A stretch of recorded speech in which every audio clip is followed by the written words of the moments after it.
నమస్తే అందరికీ. మేమైతే సడన్ ప్లాన్ టు గోవా అయితే వేసామన్నమాట. సో ప్లాన్ అయితే సక్సెస్ఫుల్ అయ్యింది.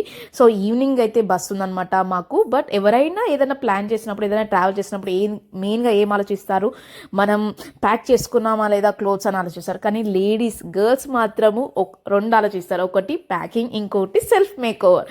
మేము మంచిగా ఉన్నామా లేదని మాత్రమే ఆలోచిస్తారు అనమాట. సో నేను అందుకే నాకు ఇంకా టైం ఉందని చెప్పేసి ఐబ్రోస్ చేయక చాలా రోజులు అయిందని చెప్పి ఐబ్రోస్ చేయించుకోవడానికి అయితే వచ్చాను.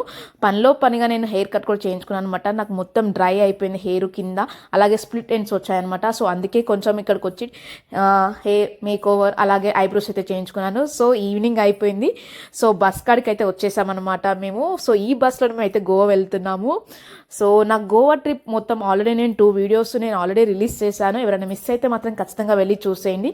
అలాగే నా వీడియోస్ నచ్చితే ఖచ్చితంగా లైక్ చేయండి, షేర్ చేయండి. అలాగే కొత్తగా చూస్తున్న వాళ్ళు please do subscribe and encourage me. Thank you.